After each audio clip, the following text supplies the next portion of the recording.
নমস্কার, তারা ভিলেজ ফুডে আপনাদেরকে স্বাগত জানাই। আশা করছি আপনারা সবাই ভালো আছেন। চলে এসেছি আমি আমার রান্নাঘরে নতুন একটি ভিডিও নিয়ে।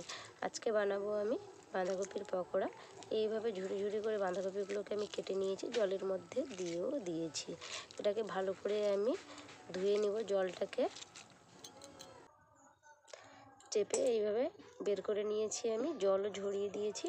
এবার এক এক করে উপকরণ এর সঙ্গে দিয়ে দিব। আমি প্রথমত দিয়ে দিচ্ছি আমি লবণ পরিমাণ মতো,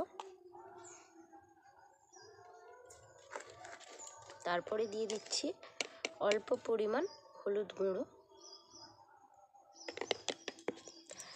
এরপরে স্বাদ ভালো লাগার জন্য অল্প পরিমাণ জিরেও এর সঙ্গে কাঁচা গোটা জিরে মিশিয়ে দিলাম।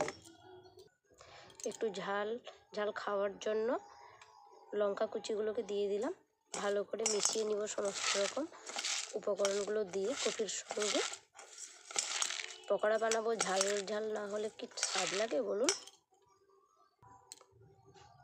এরপরে দিয়ে দিলাম আমি বেসন, দিয়ে এর সঙ্গে ভালো করে মিশিয়ে নিব। বেশ সুন্দরভাবে সমস্ত রকম উপকরণ দিয়ে মেশানো হয়ে গেছে।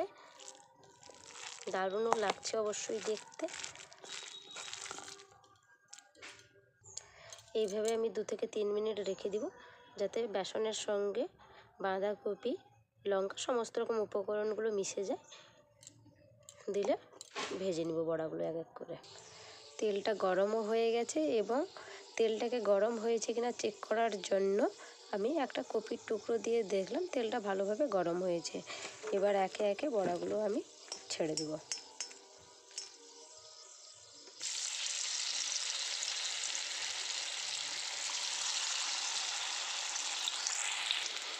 গরম তেলের মধ্যে বড়াগুলোকে আমি দিয়ে দিয়েছি। এবার একে একে উল্টে পাল্টে করে এগুলোকে আমি ভেজে নিব।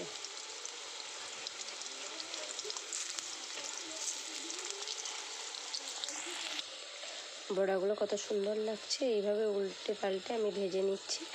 এবং এতে আমি কোনো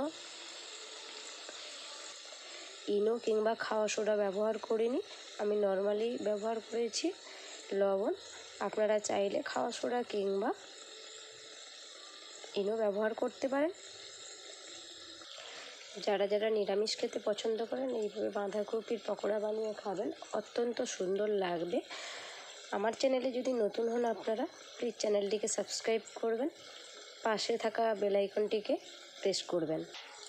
সুন্দর করে ভাজা হয়ে গেছে। এবার আমি ছাঁকনির মাধ্যমে এগুলোকে পুরো তেল ঝরিয়ে ছেঁকে নিব। সত্যি দারুণ হয়েছে পকোড়াটা, বেশ মুচমুচেও হয়েছে। এই দেখুন কি সুন্দর, অল্প বেসনে বানিয়ে ফেললাম মুচমুচে পকোড়া। আপনারাও যারা নিরামিষ খেতে পছন্দ করেন এইভাবে বাড়িতে বানিয়ে দেখুন, খুব দারুণ লাগবে সন্ধে কিংবা সকালে চায়ের সঙ্গে। ভিডিওটি ভালো লাগলে লাইক কমেন্ট শেয়ার করবেন। ভালো থাকবেন, সুস্থ থাকবেন। চ্যানেলটিকে সাবস্ক্রাইব করতে ভুলবেন না নতুন ভিডিওটি পাওয়ার জন্য।